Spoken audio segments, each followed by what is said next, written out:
नमस्कार, hornbill TV देख रहे हैं आप। मैं हूं आपके साथ विशाल गर्ग। खबरों की शुरुआत करेंगे। मुख्यमंत्री पुष्कर सिंह धामी 3 दिवसीय दिल्ली दौरे पर हैं। सीएम धामी आज दिल्ली में होने वाली नीति आयोग की बैठक में हिस्सा लेंगे। बैठक प्रधानमंत्री नरेंद्र मोदी की अध्यक्षता में होगी। इसके अलावा मुख्यमंत्री की होने वाली बैठक में भी सीएम धामी हिस्सा लेने वाले हैं और वहीं सीएम धामी के दिल्ली दौरे को लेकर अब चर्चाओं का दौर भी लगातार जारी है। कयास लगाए जा रहे हैं कि दिल्ली दौरे के दौरान प्रधानमंत्री और संगठन के नेताओं से मुलाकात के बाद मंत्रिमंडल का विस्तार हो सकता है। अध्यक्षता में नीति आयोग माननीय प्रधानमंत्री जी की अध्यक्षता में नीति आयोग की बैठक होगी और उसमें राज्य से संबंधित जो विषय हमारे यहाँ के लिए जरूरी हैं उन सभी विषयों को रखा जाएगा। पूरे देश भर की चर्चा होती है, लेकिन हम उत्तराखंड राज्य की ओर से उसका प्रतिनिधित्व करेंगे। साथ में मुख्यमंत्री कॉन्क्लेव जो हर 6 माह में माननीय प्रधानमंत्री जी की अध्यक्षता में होता है, वह भी 2 दिन चलेगा। उसमें भी हम सब प्रतिभाग करेंगे। आदरणीय प्रधानमंत्री जी का उसमें मार्गदर्शन मिलेगा और राज्य से जुड़े हुए मुद्दों पर हम चर्चा करेंगे। और केदारनाथ से बड़ी खबर मिल रही है, जहां पर मार्ग बाधित हो गए हैं और ऐसे में सोनप्रयाग और गौरीकुंड के बीच सड़क मार्ग बाधित हो गया। भूस्खलन की चपेट में आया है सड़क का बड़ा हिस्सा। सोनप्रयाग से गौरीकुंड पैदल यात्रा कर रहे हैं श्रद्धालु। सोनप्रयाग से गौरीकुंड जाने वाली गाड़ियों को भी रोका गया है। तो बड़ी खबर आपको बता रहे हैं, जहां पर सोनप्रयाग और गौरीकुंड के बीच मार्ग पूरी तरह से बाधित हो गया है और ऐसे में सोनप्रयाग से गौरीकुंड तक पैदल यात्रा कर रहे हैं श्रद्धालु। ऐसे में सोनप्रयाग और गौरीकुंड जाने वाली गाड़ियों पर भी रोक लगा दी गई है। पैदल यात्रा कर रहे हैं श्रद्धालु।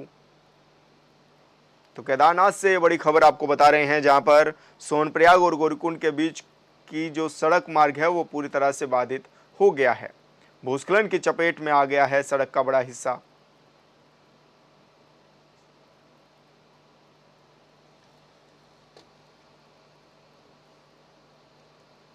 और बड़ी खबर उत्तरकाशी से आ रही है, जहां पर खतरे के निशान से ऊपर बह रही है भागीरथी नदी। पुलिस ने आम जन से अपील की है कि नदी किनारे जाने से बचे लोग। तो ये बड़ी खबर आपको बता रहे हैं, जहां पर खतरे के निशान से भी ऊपर बह रही है भागीरथी नदी और भागीरथी नदी के जलस्तर बढ़ने के बाद अब पुलिस ने भी आम लोगों से अपील की है कि वो नदी किनारे जाने से बचे।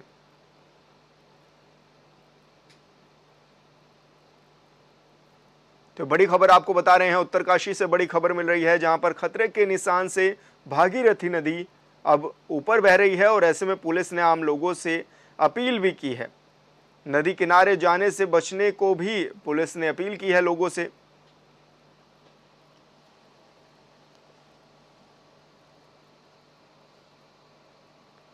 और संवाददाता दीपक नोटियाल उत्तरकाशी से हमारे साथ जुड़ चुके हैं। दीपक, क्या कुछ ज्यादा जानकारी मिल रही है? किस तरह का अब वहां पर जो रौद्र रूप है वो नदियां लेती हुई नजर आ रही हैं और ऐसे में जो स्थानीय लोग हैं उनसे क्या कुछ अपील की जा रही है? जी विशाल, आपको बता दूं कि जनपद उत्तरकाशी की अगर मैं बात करूं तो गंगोत्री धाम में जो भागीरथी नदी का जल स्तर है वो लगातार ऊपर बढ़ रहा है और भागीरथ शिला पे अब जो अपडेट है, भागीरथ शिला तक जो है ये जल स्तर पहुंच चुका है। उत्तरकाशी पुलिस वहाँ पे मौजूद है। उत्तरकाशी पुलिस लगातार जो आज कल जो है सावन के महीने में जो कांवड़िया वहाँ पे जल भरने के लिए आ रहे हैं उनसे अपील की जा रही है कि लगभग वो जो है ऐसे क्षेत्र में न जाएं और वहाँ पे जो है जो जल भराव में ऐसी स्थिति में वहाँ पे न जाए।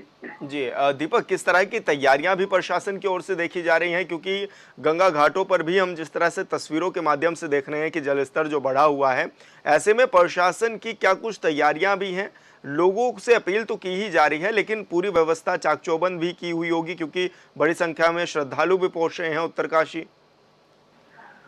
जी बिल्कुल, क्योंकि कल यमुना जो भेली है, यमुना माँ का मंदिर है यमुनोत्री, कल वहाँ पे जो है बहुत बड़ा नुकसान वहाँ पे हुआ था। लेकिन उसी को देखते जो उत्तरकाशी प्रशासन ने गंगा भेली में गंगोत्री धाम में जो है वहाँ पे जो व्यवस्था है वहाँ पे एसडीआरएफ हर घाट पे तैनात कर दी गई है। साथ में उत्तरकाशी पुलिस के जवान और जो आपदा प्रबंधन की टीमें हैं वहाँ पे जो है मौजूद है। लेकिन जो 4 कांवड़ यात्री है लगातार वहाँ पे संख्या बढ़ रही है। ऐसे में जो है प्रशासन के सामने कहीं ना कहीं ये चुनौती बन रही है कि इन लोगों को कैसे रोका जाए। लेकिन फिलहाल जो है जो गंगा का जलस्तर है बहुत ज्यादा बढ़ चुका है और फिलहाल वहाँ पे जो घाटों वहाँ पे जो है जाने से फिलहाल जो है रोक दिया गया है लोगों को, जो अपडेट अभी तक आ रही है जी। जी बिल्कुल दीपक, बहुत बहुत शुक्रिया आपका तमाम जानकारी साझा करने के लिए।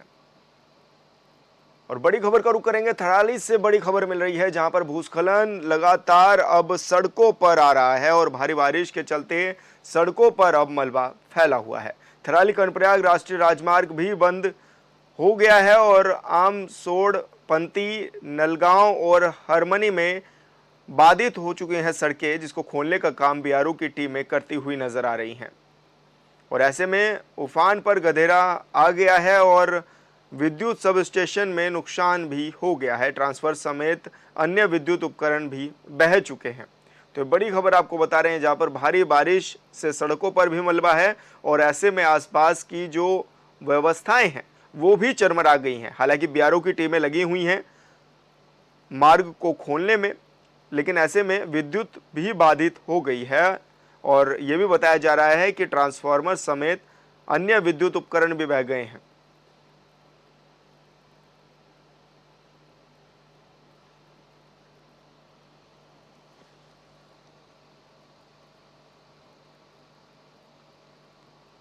और संवाददाता मोहन गिरी हमारे साथ जुड़ चुके हैं। मोहन, क्या कुछ ज्यादा जानकारी मिल रही है, किस तरह की परेशानियों का सामना अभी स्थानीय लोगों को करना पड़ रहा है? जी बिल्कुल विशाल, आपको बताना चाहूंगा कि जो देर रात मूसलाधार बारिश हुई है उससे कहीं न कहीं लोग और आवाम परेशान हुए हैं। यहाँ राष्ट्रीय राजमार्ग की बात करें तो वहाँ आमसौड़ से लेकर नलगांव, हरमनी और हरमनी में जो राष्ट्रीय राजमार्ग है वो बाधित यहाँ पे हुआ है और कई जगहों पर बीआरओ की मशीनरी तैनात है, जिसके सड़क कई जगहों पे खुल भी चुकी है। लेकिन नलगांव की अगर बात करें तो काफी जो लंबी दूरी है वहां पर भूस्खलन हुआ है, ऐसे में समय लग सकता है इस सड़क को खोलने में। वहीं अगर पंथी की अगर बात करें तो वहां पर विद्युत जो सब स्टेशन था उसके स्टोर इसकी चपेट में आया है, जो गधेरा उफान पर आया था उसकी वजह से यहाँ पे रखी हुई जो विद्युत उपकरण सामग्रियां थी वो इसकी जदमाई है और उस पर खासा प्रभाव देखने को मिला है। वहीं थराली की अगर बात करें तो पिंडर नदी जो देर रात बारिश हुई है उससे अपने रौद्र रूप में है और आवासीय मकानों के आसपास पिंडर नदी बह रही है। हालांकि अगर अभी की बात करें तो बारिश थम चुकी है और लगातार जो पिंडर नदी का बढ़ा हुआ जलस्तर था वो धीरे धीरे अब कम हो रहा है, जिससे लोगों ने राहत की सांस ली है। ऐसे में प्रशासन की क्या कुछ तैयारियां हैं? प्रशासन क्या कुछ अपील भी करता हुआ नजर आ रहा है? देखिए, राष्ट्रीय राजमार्ग की बात करें तो वहां पर बीआरओ की मशीनें लगातार जहां पर भी लैंडस्लाइड जो संभावित क्षेत्र है वहां पर मशीनरी तैनात है और सड़कों को खोलने का काम लगातार बीआरओ द्वारा किया जा रहा है। लेकिन कई ऐसे जो ऐसे क्षेत्र भी हैं जो नए उभर के आए जहां पर नया लैंडस्लाइड वहां पे हो रहा है, वहां पर काफी ज्यादा मात्रा में मलबा आने से समय जरूर लग रहा है सड़क को खोलने में, लेकिन मशीनरी कहीं ना कहीं पूरी तरह से मुस्तैद है और तैनात है। वहीं स्थानीय प्रशासन की अगर बात करें तो पिंडर नदी के जलस्तर को लेकर बार बार लोगों को अलर्ट भी किया जा रहा है, आगाह भी किया जा रहा है। हालांकि अभी बारिश थमी है, ऐसे में राहत की सांस जरूर लोगों ने ली है। जो पिंडर नदी का जलस्तर बढ़ा हुआ जलस्तर था वो धीरे धीरे अब कम होने लगा है। बिल्कुल मोहन, बहुत बहुत शुक्रिया आपका तमाम जानकारी साझा करने के लिए। और यमुनोत्री में भी भारी बारिश के होने की वजह से यमुना का जलस्तर काफी बढ़ गया है। ऐसे में मंदिर परिसर के नीचे का तटबंध भी बह गया है। स्नान घाट से लेकर मंदिर को जाने वाला मार्ग और मंदिर को जोड़ने वाले पुल की सुरक्षा दीवार भी क्षतिग्रस्त हो गई है। वहीं देर रात जानकी चट्टी में बनी पार्किंग में खड़े वाहन भी मलबे की चपेट में आ गए। पासी दुकानों में सो रहे मजदूरों ने किसी तरह भागकर अपनी जान भी बचाई है। प्रशासन ने रात ही नदी के किनारे हनुमान चट्टी, सियाना चट्टी और खरीदी स्थानों पर माइक से अनाउंसमेंट कर लोगों को सतर्क करने का काम भी किया है।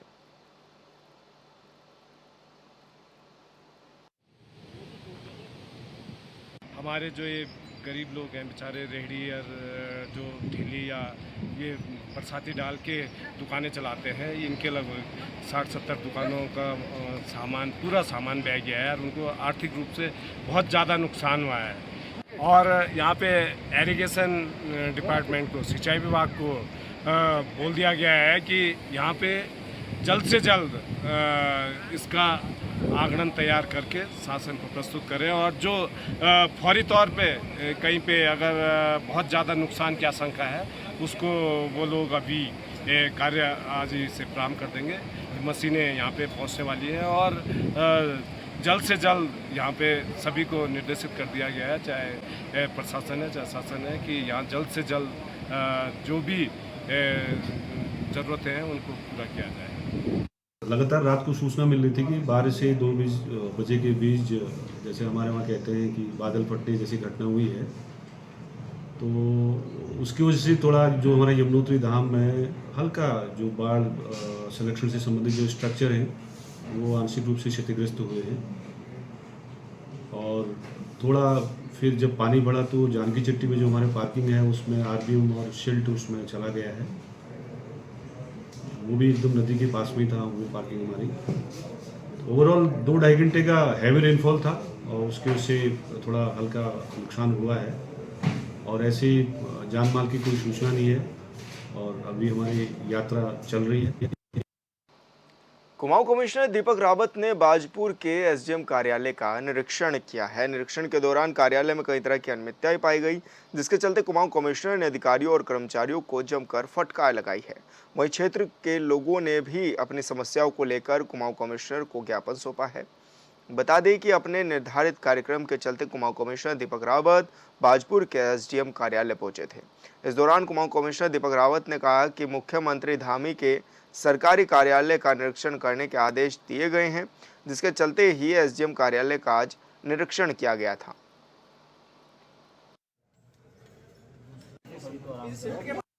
और देखिए, ये इंस्पेक्शंस हैं एसडीएम कोर्ट के या तहसीलदार कोर्ट के या एडीएम डीएम कोर्ट के, यहाँ पे पब्लिक का सीधे तौर पे वास्ता होता है, उनके बहुत से काम होते हैं और माननीय मुख्यमंत्री जी ने निर्देश दिए हैं कि सारे ऑफिस के इंस्पेक्शन लगातार होते रहने चाहिए। इसी क्रम में आज बाजपुर जो जिलाधिकारी हैं उनके कोर्ट का आज इंस्पेक्शन किया गया और मुझे ऐसा लगता है कि इसमें काफी सुधार की आवश्यकता है। पहली बात तो ये कि जो भी आता है कोर्ट में फरियादी, तो वो चाहेगा जल्दी निस्तारण हो, तो ऐसा कुछ पत्रावली में ना दिखे जिससे लगता है कि हम डेट्स बढ़ा रहे हैं, समय पे नहीं कर रहे हैं। दूसरा जो काम है वो एकदम पारदर्शी दिखना चाहिए और होना भी चाहिए। इसमें मुझे लगता है सुधार की आवश्यकता है। ब्रेक के बाद स्वागत है आपका। 26 जुलाई के दिन हमारे जाबाज जवानों ने दुश्मन के छक्के छुड़ाकर देश को जीत दिलाई थी। 27 जुलाई 1999 को कारगिल युद्ध की समाप्ति हुई थी। इस खास दिन को प्रत्येक वर्ष कारगिल विजय दिवस के रूप में मनाया जाता है। युद्ध में 527 भारतीय सैनिक शहीद हो गए थे, तो वहीं करीब 1363 जवान घायल भी हुए थे। 527 शहीद जवानों में 75 जवान उत्तराखंड के थे। कारगिल दिवस पर उत्तराखंड के सीएम पुष्कर सिंह धामी ने शहीदों के आश्रितों को अब 50 लाख रुपए देने की घोषणा की है। इधर अग्निवीर पर आरोपों की राजनीति भी लगातार जारी है।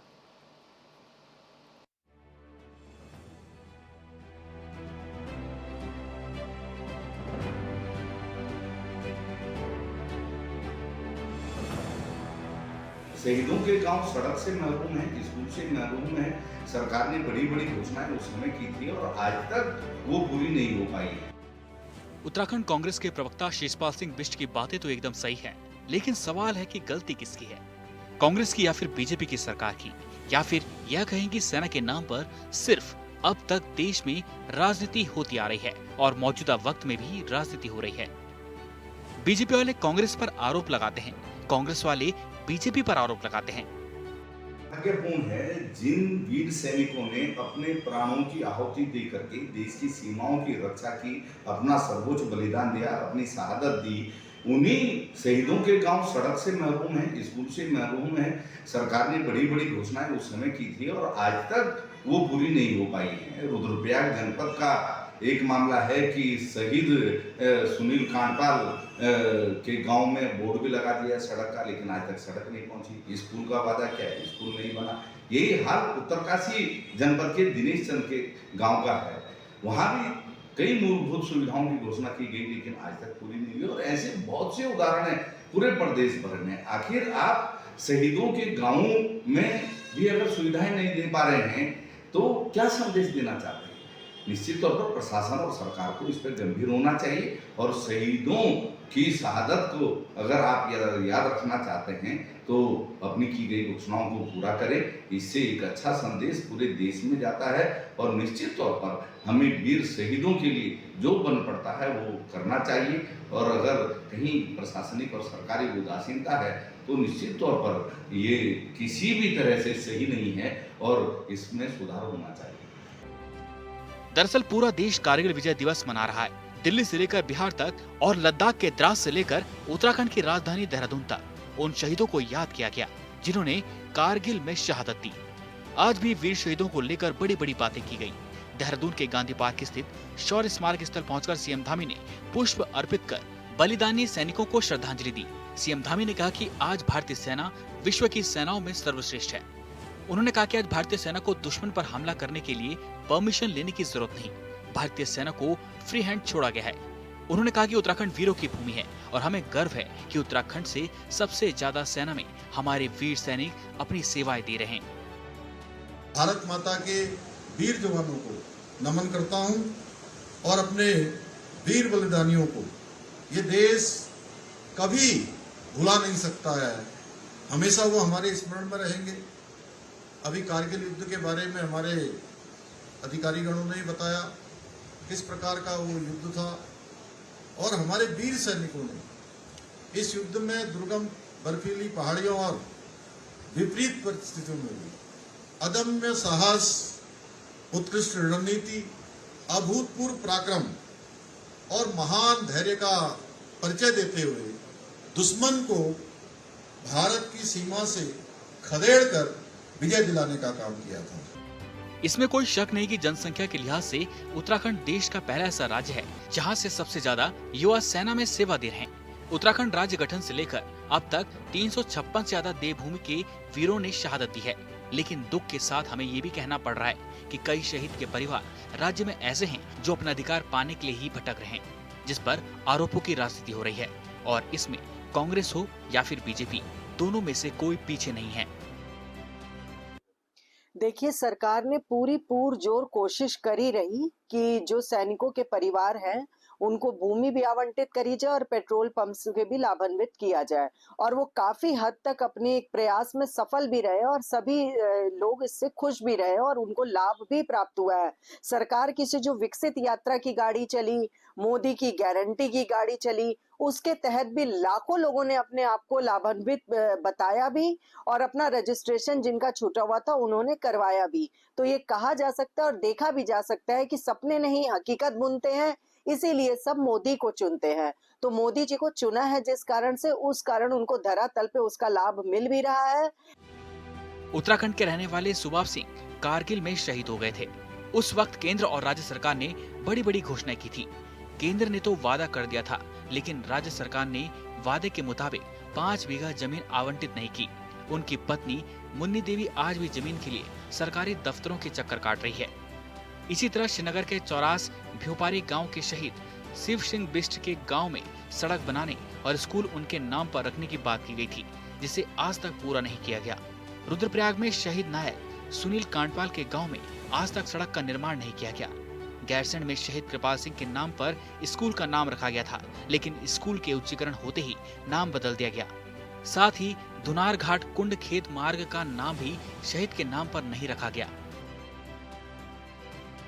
किसी की भी सरकार को अगर शहीदों की उपेक्षा हुई तो हम इसे सही कैसे ठहरा सकते हैं? शहीदों से बढ़ के हमारे लिए क्या है, जिनके कारण हम सुख चैन से रह रहे हैं, जो हमारी सीमाओं पर विकट परिस्थितियों में हमारी रक्षा कर रहे हैं और अपना सर्वोच्च बलिदान दे रहे हैं। तो निश्चित तौर पर सरकारें उनकी शहादत से ऊपर नहीं हो सकती और सरकारों को ये ध्यान भी रखना चाहिए और जिससे भी चूक हुई है निश्चित तौर पर उस चूक को सुधारा जाना चाहिए। और जो वर्तमान सरकार है, 7 साल से तो राज्य में भाजपा की सरकार है, केंद्र में भी भाजपा की सरकार है, निश्चित तौर पर उनकी जिम्मेदारी ज्यादा है और शहीदों की गांव की उपेक्षा बंद होनी चाहिए और तत्काल जो घोषणाएं हैं, जो वहां के विकास कार्य हैं, शहीद परिवारों की जो समस्याएं हैं, उसका समाधान होना चाहिए। ऐसे मामले उत्तराखंड में 2-4 ही नहीं बल्कि कई हैं।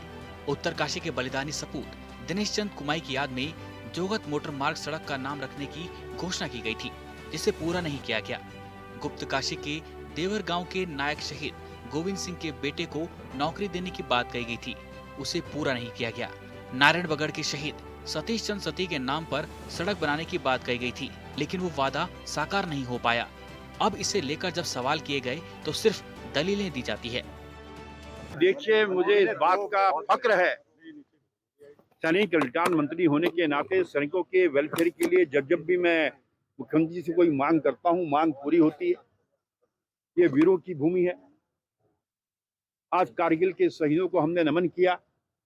देश में जहां 527 जवान शहीद हुए थे, उत्तराखंड के 75 जवान उसमें शहीद हुए थे, जिसमें 54 हमारे गढ़वाल राइफल के थे, जिसमें से 37 लोगों को उनकी वीरता के लिए वीरता पुरस्कार मिला है। और मैंने सीएम साहब से अनुरोध किया कि जो हम सैनिकों को एक मुश्त पुरस्कार राशि देते हैं 10 लाख रुपए बहुत कम है। आज मेरे अनुरोध पर सीएम साहब ने उसको बढ़ाकर 50 लाख किया है। मैं राज्य की सरकार को ये बात याद दिलाना चाहता हूँ कि आज का दिन पूरे राष्ट्र का दिन है कि पूरा राष्ट्र उनके प्रति अपना श्रद्धा अर्पित करे। लेकिन जो भारतीय जनता पार्टी की सरकार ने चाहे केंद्र की हो चाहे राज्य की हो, जो परिपाटी डाली है, विपक्षी पार्टियों को बुलाते नहीं है। भैया आपको सबको बुलाना चाहिए, सबका अधिकार है कि हम सैनिकों को, अपने बलिदानियों को याद करें, उनको श्रद्धा सुमन अर्पित करें। लेकिन हमने प्रदेश कांग्रेस कमेटी की तरफ से गांधी पार्क में कारगिल शहीद स्मारक जाकर के उनको श्रद्धा सुमन अर्पित किए और हम एक बार पुनः उनको याद करते हुए उनके प्रति अपनी कृतज्ञता अर्पित करते हैं, अपनी श्रद्धांजलि अर्पित करते हैं। उत्तराखंड के जवान पहले ही देश के लिए शहीद हो गए थे और आज भी, और इन सब के बीच इस बात को लेकर वर्षों से सियासत हो रही है कि देश के जवानों के लिए सियासी दलों ने कितना काम किया है। बीजेपी की सरकार में अग्निवीर योजना आई, जिसका आज तक विरोध हो रहा है। लोकसभा चुनाव में पूरा विपक्ष, खासकर कांग्रेस पार्टी ने मोदी सरकार को सवालों के घेरे में लाकर खड़ा कर दिया और आज भी कांग्रेस पार्टी समेत पूरा विपक्ष इसे लेकर सवाल उठा रहा है। आज जो सैनिकों के, जो हमारे शहीद सैनिकों के आश्रित थे, उनके परिजनों को अभी तक हमारे राज्य में 10 लाख रुपए की धनराशि दी जाती थी और मैं समझता हूं कि ये राशि बढ़नी चाहिए और उनके परिवारजनों को और सहायता राज्य सरकार की तरफ से होनी चाहिए। तो हमने आज उस राशि को बढ़ाकर 50 लाख रुपए किया है और साथ में जो जिलों में जो उनको नौकरी में नियुक्ति प्रदान की जाती थी उसमें भी देरी हो जाती थी, इसलिए ये व्यवस्था कर दी है कि तत्काल जो है उनके लिए अन्य विभागों में भी जो है समूह गौ के पदों का जो है जहाँ भी व्यवस्था है वो व्यवस्था करके उनको तुरंत नियुक्ति दी जाएगी। और साथ में जो अभी तक 2 वर्ष के अंदर आवेदन करना होता था उसको भी हमने बढ़ाया है कि वो 5 वर्ष तक आवेदन कर सकते हैं, क्योंकि हमारा एक ही उद्देश्य है कि सैनिकों के और उनके परिजनों का हर प्रकार से कल्याण हो, वेलफेयर हो, उसके लिए हम प्रतिबद्ध होकर काम कर रहे हैं। हमारे प्रधानमंत्री जी हमेशा सैनिकों का मनोबल बढ़ाते हैं और उत्तराखंड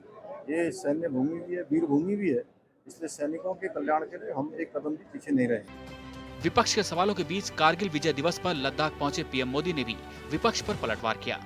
उन्होंने कहा कि दुर्भाग्य से राष्ट्रीय सुरक्षा से जुड़े इतने संवेदनशील विषय को राजनीति का विषय बना दिया गया। कुछ लोग सेना के इस रिफॉर्म को भी अपने निजी स्वार्थ में राजनीति कर रहे हैं, जिन्होंने सेनाओं में हजारों करोड़ों के घोटाले करके हमारी सेनाओं को कमजोर किया है। उन्होंने कहा कि मुझे ऐसे लोगों की सोच से शर्म आती है।